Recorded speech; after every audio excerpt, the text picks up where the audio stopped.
السلام علیکم، یہ خان ٹی وی ہے۔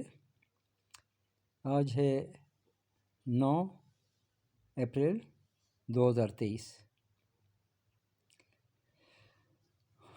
آج مسلمانوں کی ترقی نہ ہونے کا سبب ہے حضور نبی کریم صلی اللہ علیہ وسلم کی پہلی سنت بھی زندگی میں نہ ہونا، یعنی کہ سچ نہیں بولتے۔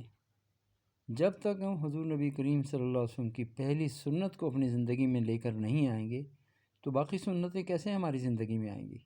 تو سب سے پہلے ہم نے سچ بولنا ہے، کیونکہ سچ بولنا اللہ کا حکم ہے۔ ہم سچ بولیں گے، اللہ نے ہم سے وعدہ کیا ہے کہ جو سچ بولے گا میں اس کے اعمال کو صحیح کر دوں گا۔ اگر ہم نے اپنے اعمال صحیح کرانے ہیں، ہم چاہتے ہیں کہ ہمارے اعمال صحیح ہو جائیں، تو ہمیں کیا کرنا ہوگا؟ ہمیں سچ بولنا ہوگا۔ پھر ہمیں دیکھنا ہوگا کہ اللہ کے احکامات کیا ہیں، پھر ہم ان احکامات پہ چلیں گے۔ سچ بولیں گے تو ہم اللہ کے اس وعدے کو پورا کریں گے، اللہ سے جو ہم نے کیا ہوا ہے کہ اللہ ہم آپ کے حکموں کو مانیں گے اور آپ کے نبی کے طریقے پہ چلیں گے۔ ہم تو اس وقت چلیں گے نہیں جب تک ہم سچے نہیں ہوں گے۔ ہم سچے نہیں ہوں گے تو ہم منافق ہوں گے، ہم کہیں گے کچھ اور کریں گے کچھ۔ اللہ اس کو بالکل پسند نہیں کرتے۔ ہم سچ بولیں گے، اللہ ہمارے اعمال بھی ٹھیک کر دیں گے، اور بڑی بات یہ ہے کہ ہمارے گناہوں کو معاف کر دیں گے۔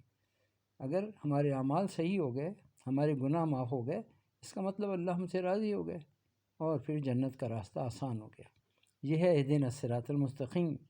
تو بھائی یہ مغفرت کا عشرہ ہے، اس میں ہم اللہ سے وعدہ کریں کہ زندگی بھر اب ہم سچ بولیں گے، ہم جھوٹ نہیں بولیں گے۔ جب تک مسلمان سچ بولنا نہیں شروع کریں گے، جب تک مسلمانوں کی ترقی نہ دنیا میں نہ آخرت میں، دنیا آخرت دونوں برباد ہے، دونوں برباد ہیں اگر ہم سچ نہیں بولیں گے۔ ہم سچ نہیں بولیں گے تو ہم ملاوٹ کریں گے، ہم کم تولیں گے، ہم لوگوں کو جعلی دوائیاں بنا کر دیں گے، پھر ہم گوشت اگر بیچیں گے تو گوشت میں بھی ملاوٹ ہوگی، کوئی پتہ نہیں یہاں پہ کس کس چیز کا گوشت کھلا دیا گیا، اسی لیے کہ ہم سچ نہیں بولتے۔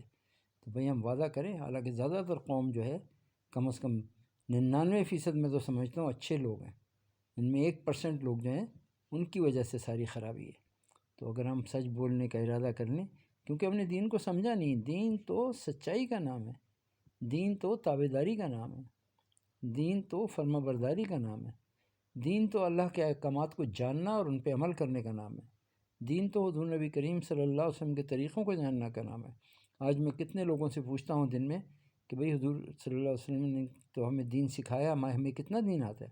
یعنی آپ قرآن کے پہلے صفحے کا بھی ترجمہ نہیں آتا، جبکہ قرآن کا پہلا صفحہ ہے سورہ فاتحہ، اور سورہ فاتحہ ہر نماز کی ہر رکعت میں ہم پڑھتے ہیں، مگر ہمیں اس کا بھی پتہ نہیں ہے کہ اس کا ترجمہ کیا ہے، اس کی تفسیر کیا ہے۔ وہ تو پورا ایمان ہے، سورہ فاتحہ میں مکمل ایمان بیان کیا اللہ پاک نے، مگر ہم اس کو سمجھیں گے، ہم اس کو پڑھیں گے، اس کو سمجھیں گے، پھر اس پہ عمل کریں گے تو ہمارا ایمان تبھی تو بنے گا۔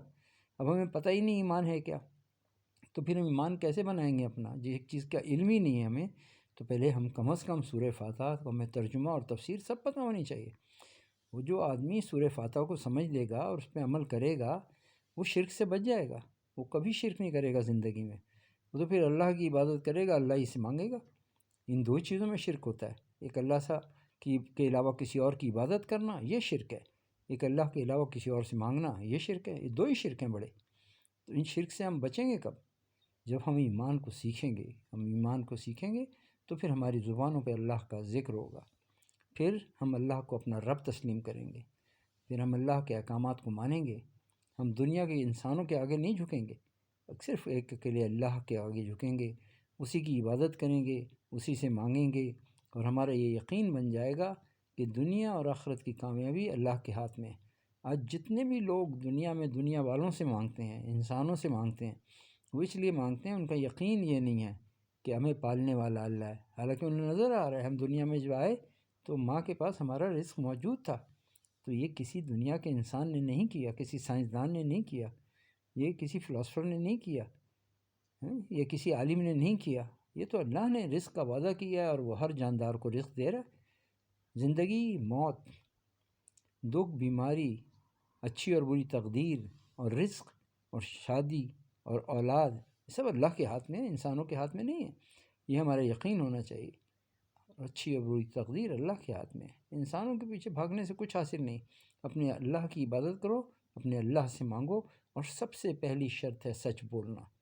اگر ہم سچ نہیں بولیں گے اللہ ہم سے ناراض رہیں گے، اور اللہ ہم سے ناراض رہیں گے ہمارے اعمال نہ صحیح ہوں گے، نہ ہمارے گناہ معاف ہوں گے۔ اللہ ہمیں عمل کی توفیق عطا فرمائے۔